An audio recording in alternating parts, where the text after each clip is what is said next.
Okay, so, You ready? Yeah. We're really glad to bring you this dove video. We've been working on it for about 3 years. Started it in like 2019 with that season, and we've been trying to put it all together.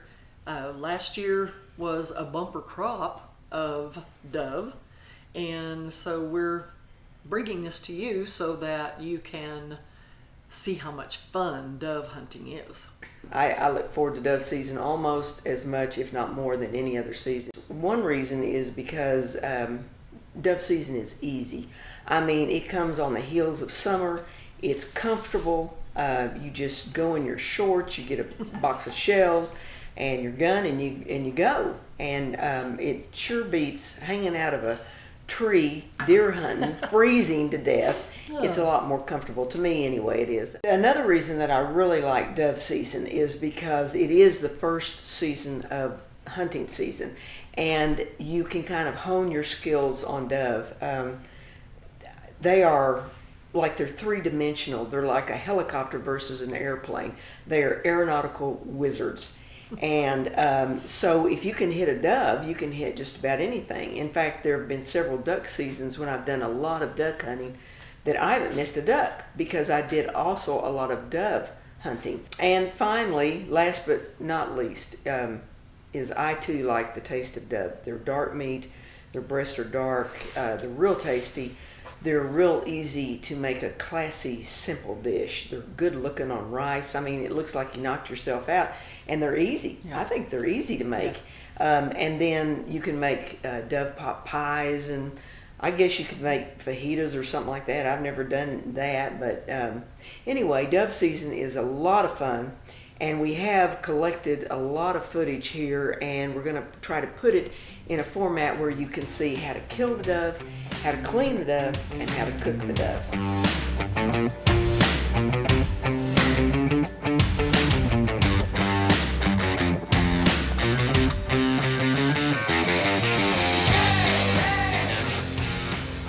Kelly and I live smack dab in the middle of the panhandle of Oklahoma. And this is a typical pasture in the panhandle. In the summer, it gets hot, and on September the 1st, the beginning of dove season, temperatures can still be well over the century mark. Dove typically will spend most of their day snatching weed seed, sunflower seed, or ragweed, which grows abundantly in these pastures.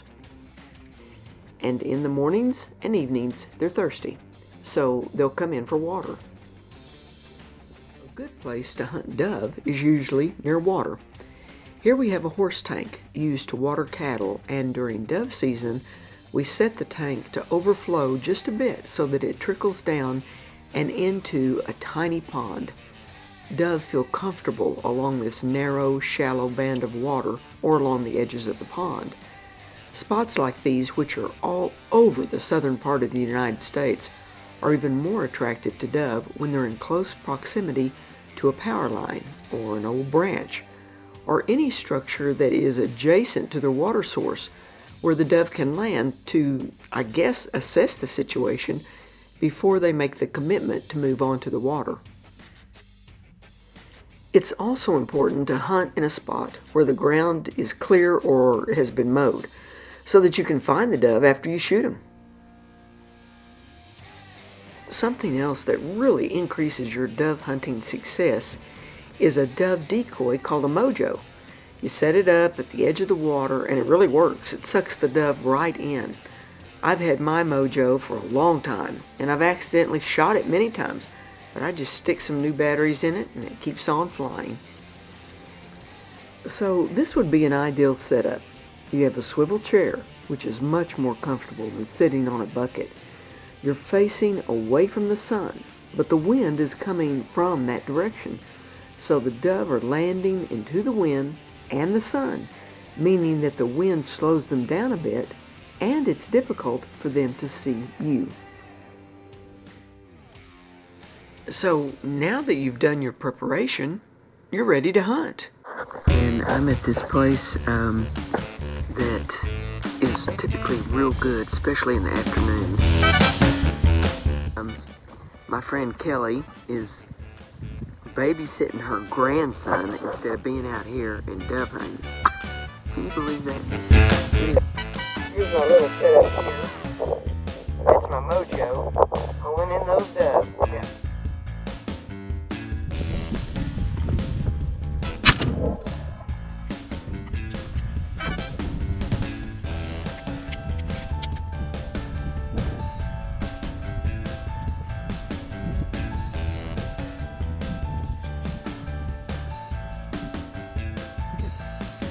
This is the second one. The first one I didn't have my camera on.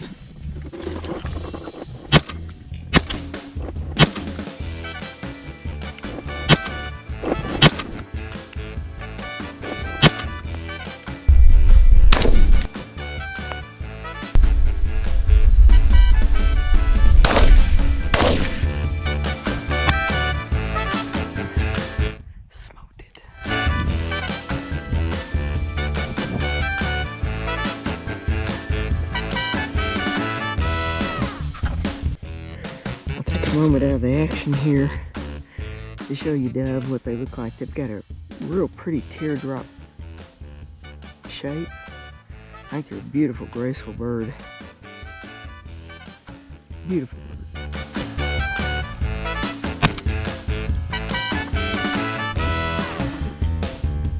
With a dove, you walk right to the bird.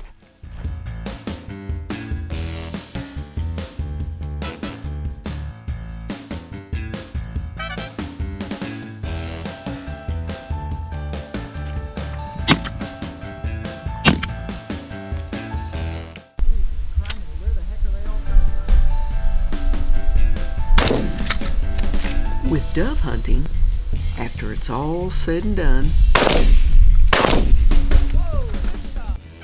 there's a lot of shooting.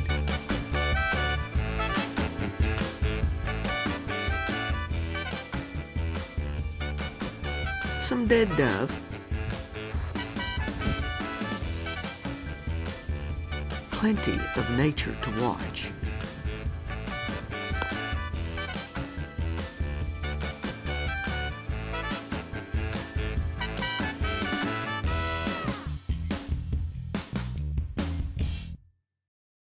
A refreshing end to a hot day. And if you're real blessed, like me and Kelly, you have plenty of people to share the fun with. I think we did well. That's good. I'm glad. Have you missed?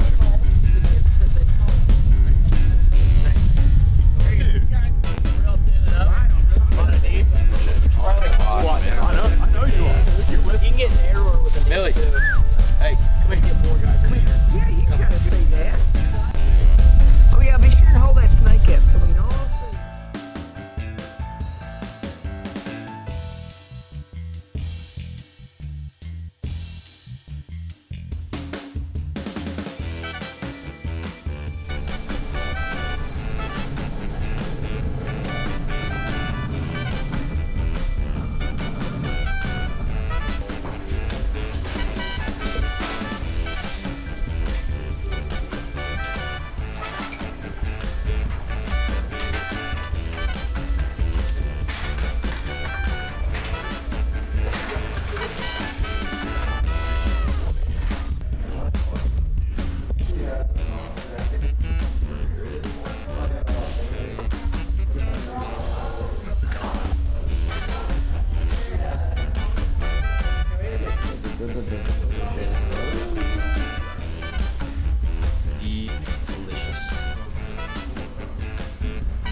I got too much food.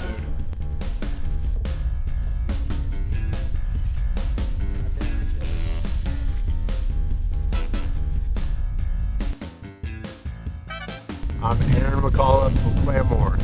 I'm Garrett Swartz. I'm from Okarche. I'm Cole from Okarche.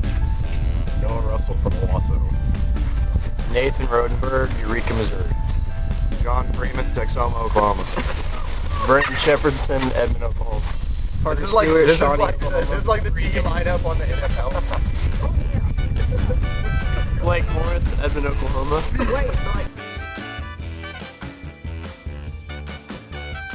Okay, I'm out here in my garage and I'm fixing to clean some dove. Most nights when I come in from dove hunting, I throw what I've killed into the refrigerator to clean the next day. Well, here I've put the dove that I've killed for the last 2 nights on the tailgate of my pickup in an assembly line fashion. Now, there are probably many ways to clean dove, but this is one way, and it is a real easy way.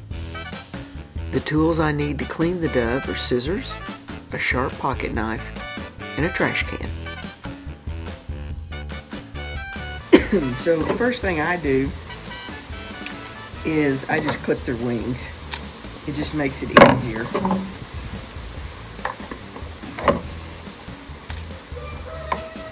And I do this for all the dove.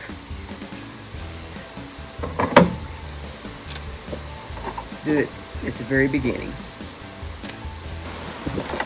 Okay, so now that I've got their wings clipped, you can see that they're wingless.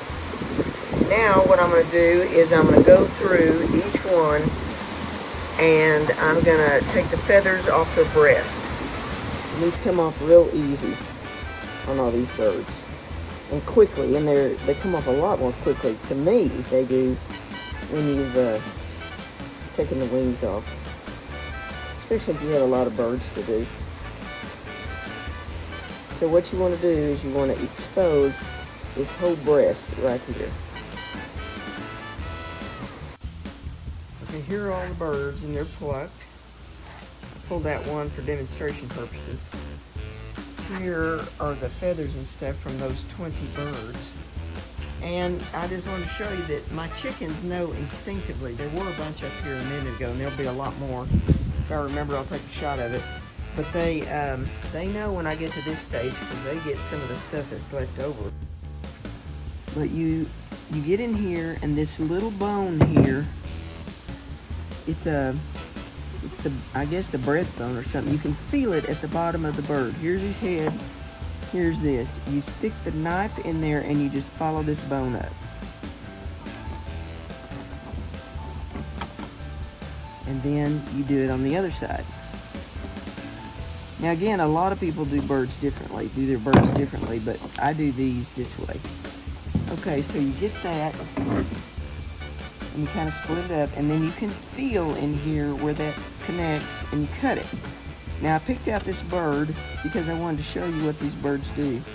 This is the creel right here. And this creel is full of weed seed, just tons of it. And my little chickens love this weed seed. I'll throw it to them now. But then also you've got in here, I don't know where the heart is. Oh, there it is. Here's the heart. My chickens love this heart. And they love all this gobbledygook. Okay. So now we've got 20 birds in the can. And 20 birds, the breast right here. So what we're going to do next is we're going to take all this goop off the breasts and we're going to give it to the chickens. The chickens love that. So, and all you do, it's just a real thin skin, I guess is what it is. Okay, so now I've got my dove inside here. Really, all there is to it is I like to trim the bones up. So here's a feather or two still left over, so I get those off. You can see what a pretty dark meat that is. And it's real smooth and stuff. Anyway, I clean these bones off. And that crud, whatever that is. Okay, the next thing I do, not quite the final step, but almost, is I take the dove and I put them in a seal, cryovac, what I call a cryovac, date it, put how many dove, then stick it in there, and then I freeze it. Okay. So the final step, here is my dove for this year. I have a few left from last year, but this is my dove. And I'll use this dove at tailgates. I'll use it for pot pies. I'll use it for dinners. Okay, so about a month ago, we put up quite a few dove, and tonight we're gonna eat a lot of those. So we're having some folks over for supper. And so what we're fixing to do now is get those dove ready for smoking later on this evening. I get a kind of an inexpensive thin kind of a bacon, and then I cut it in two right here. And that thin bacon tends to stick on the dove without a toothpick. Here's the key, here's the secret. It's called Game Tame, and I buy this, it's by Allegro. They make a number of marinades.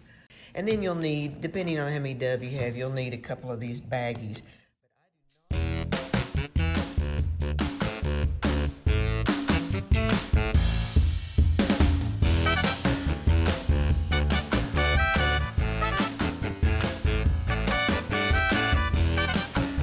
See these dove right here? I went through this phase where I was keeping the fat on the dove, and it's good on dove.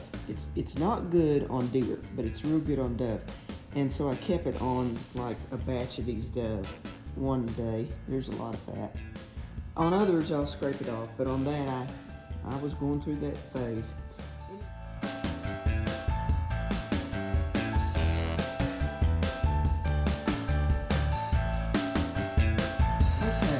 So now we have these in two baggies. One baggie's full, one baggie's about 2/3 full.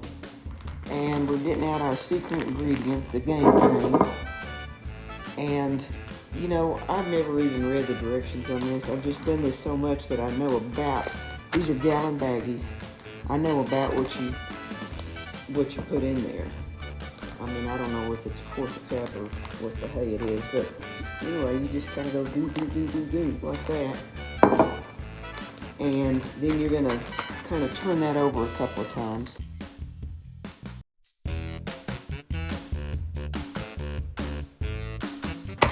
And then I inadvertently got out a bunch of antelope chops because I didn't have my glasses on last night when I got these out. But I'll do the same thing to these antelope chops. Well, really what they are is French cut steaks, but I'll put them in Game Tame and then I'll cook them in a day or so.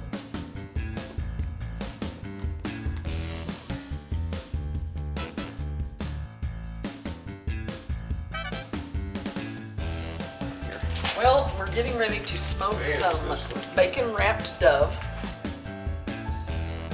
Okay, we're going to take these bacon wrapped dove breasts out and place them on the Traeger for about 30 minutes at 180 degrees, and it's on super smoke, so it's going to retain a lot of that smoke flavor.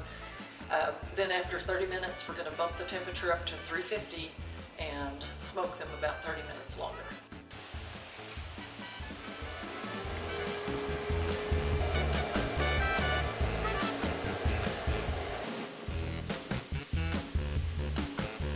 Okay, time to bump up the temp.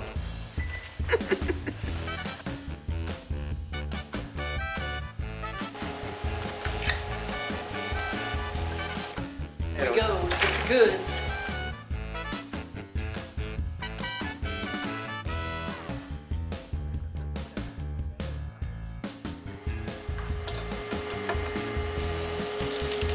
Oh, listen to that sizzle. That is good food right there.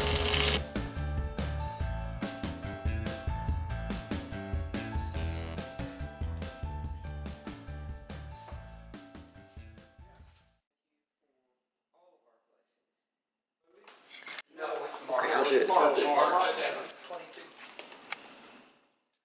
Facebook and took a picture of it.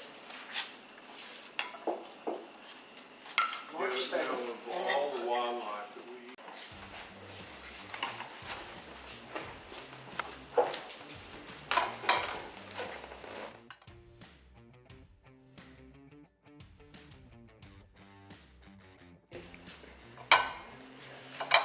This is the best part. Yep. Enjoying it.